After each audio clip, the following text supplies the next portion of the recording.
ৰাজ্যত প্ৰতিদিনে ভিন্ন স্থানত নৱম দশম শ্ৰেণীৰ 6 মাহিলী পৰীক্ষাৰ প্ৰশ্নকাকত ফাদিলৰ প্ৰসংগ চৰ্চাত থাকোঁতে পুনৰ একেই কাণ্ড। এইবাৰ স্থান বাক্সাৰ গুৰ্ম হাইস্কুল।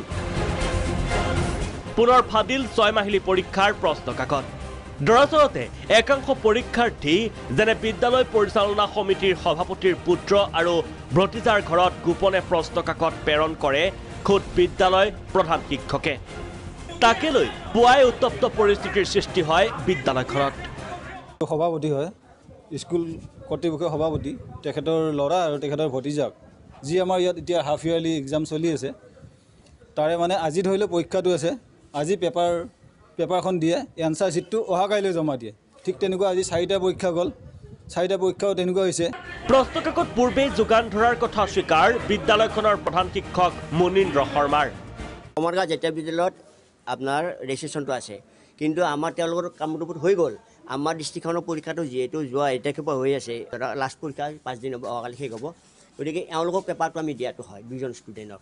আনহাতে মৈৰাবাৰীত দশম নৱম শ্ৰেণীৰ প্ৰশ্নকাকত ফাদিলৰ পিছত পোহৰলৈ আহিছে আন এক কলংকিত অধ্যায়।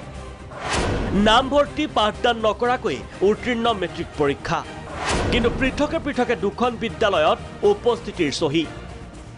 দলৈগাঁও উচ্চতৰ মাধ্যমিক বিদ্যালয়ৰ দশম শ্ৰেণীৰ ছাত্ৰ ফাৰহাদ ৰাৱানীয়ে মৈৰাবাৰী নিউ হাইস্কুলত নামভৰ্তি নকৰাকৈ বিদ্যালয়খনৰ পৰা পাছ কৰিলে মেট্ৰিক পৰীক্ষা।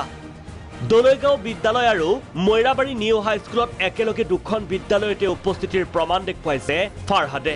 এজন ছাত্ৰ দুখন বিদ্যালয়ত উপস্থিতি আৰু মেট্ৰিক পৰীক্ষা উত্তীৰ্ণক লৈ সৰ্বত্ৰে চলিছে চৰ্চা।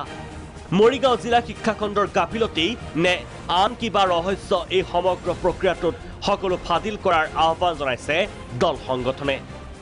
মৰিগাঁও জিলাৰ কিছুমান বিদ্যালয়ত দেখা গৈছে যেন কিছুমান ৰৌ বৰালীয়ে নিজৰ ব্যক্তিগত স্বাৰ্থৰ কাৰণে এই প্ৰশ্নকাকত ফাদিল কৰাৰ লগতে ছাত্ৰ ছাত্ৰীক এডমিশ্যন দিয়াৰ নামত বা পৰীক্ষাত পাছ কৰাই দিয়াৰ নামত কিছুমান ভেমেজালিৰ সৃষ্টি হৈছে। এই ক্ষেত্ৰত এটা ন্যায়িক তদন্ত কৰি দোষীক উপযুক্ত শাস্তি দিব লাগে বুলি আমি মুছলিম ছাত্ৰসন্থাই দাবী জনাইছোঁ।